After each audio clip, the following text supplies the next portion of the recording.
It's art in the dark. Woo-hoo.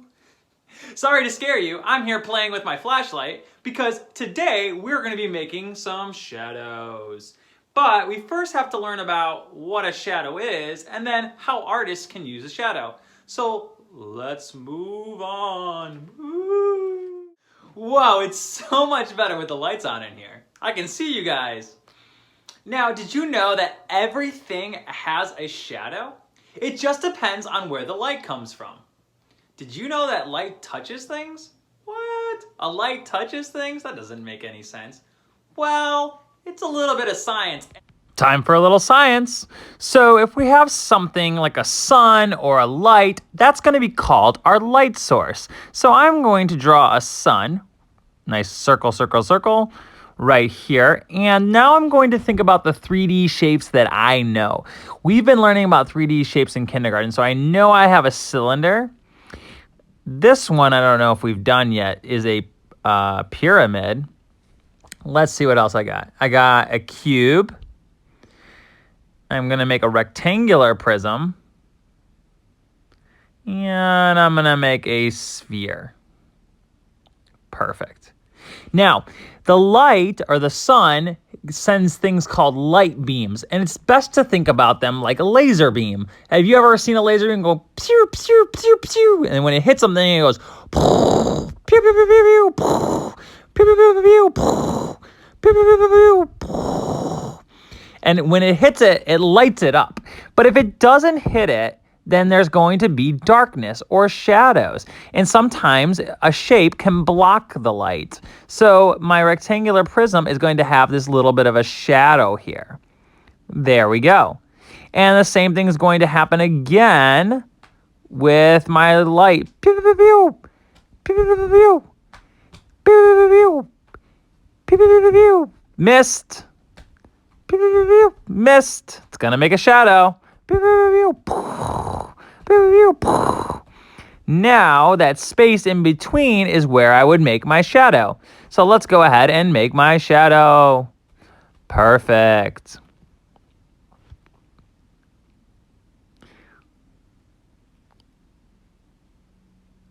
Let's do it with one more shape. Let's do it on my pyramid.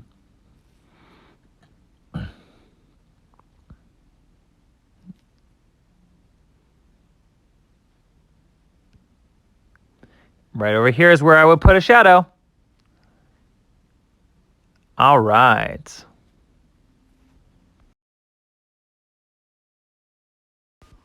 What happens if I move my light to a different space?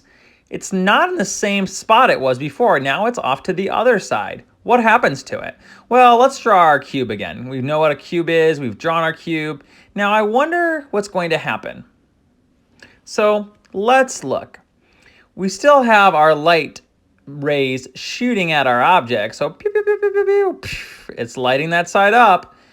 But this time what I'm going to do is I'm going to just draw all over it so you can see where the light would hit. So look at all these light rays coming. Now what happens is they go over my object. They can't go behind it though. And it even lights up the ground right in front of it. So what happens in that space again that the light can't hit?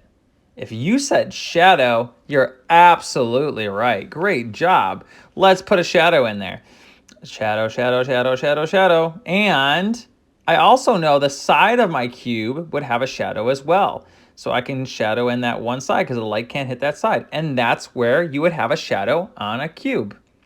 So, boys and girls, I really enjoyed showing you the science part of a shadow, but now it's time for us to take it into the art. Now, I'm going to go walk around my apartment and look for different 3D shapes that I can use for my shadow art. Let's take a look around my apartment.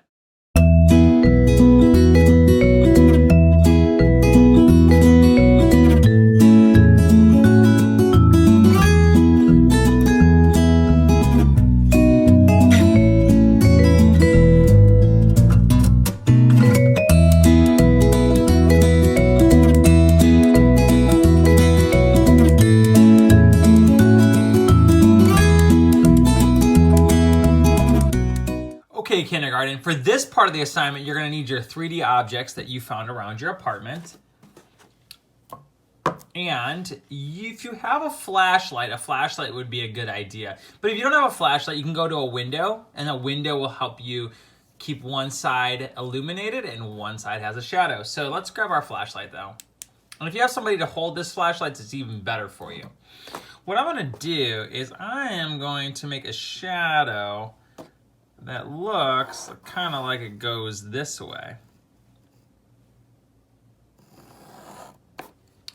I made it nice and light. Now I'm gonna put my can right here. And actually, I'm gonna try to see if I can get this room to be a little bit darker. Let's see, because I have my flashlight. If you don't have your flashlight, you don't have to worry about this. But your shadow, let's make it even a little bit darker.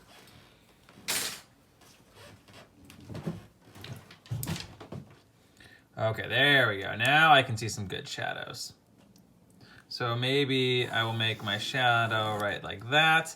And last I have my ball, but I'm gonna make a long shadow for this one. Look how long that shadow is. And I'm just gonna trace around my shadow. Perfect.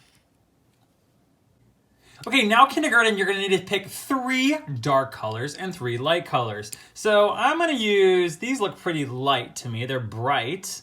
And so these are gonna be my light colors. I'm gonna use yellow, pink, and orange to color my outside. And inside our shadows, we know that shadows are dark. We can even see Mr. Mariani's shadow right here. So I'm gonna use black, dark green, and a dark blue. Okay, now I'm gonna go into my fast forward mode while I color. Feel free to color along.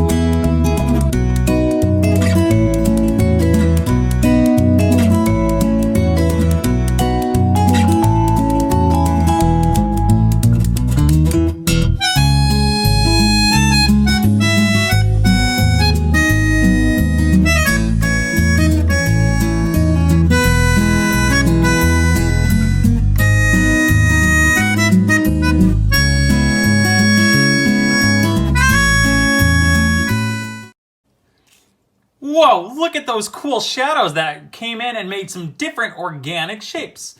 I love the way this looks now. But let's color the outside with some bright colors. I really like though how we were able to use shadows to make these shapes that I don't really know. They were 3D shapes, but now these shapes made these shadows that are 2D and look very weird. Let's move on to the coloring of the light colors.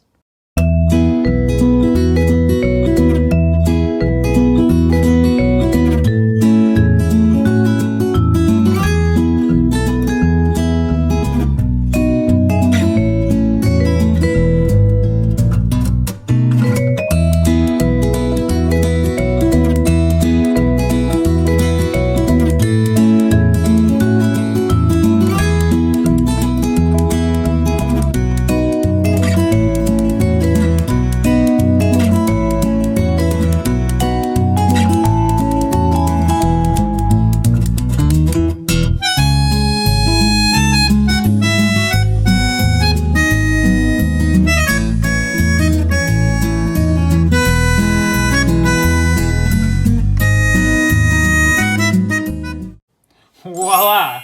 Now I have a beautiful picture that I made just using some shadow art from 3D shapes. All right, kindergarten, I cannot wait to see what you guys come up with. Show me your shadow art. I'm really excited to see it. I can't wait to see even what 3D objects you find in your apartment to make your shadows.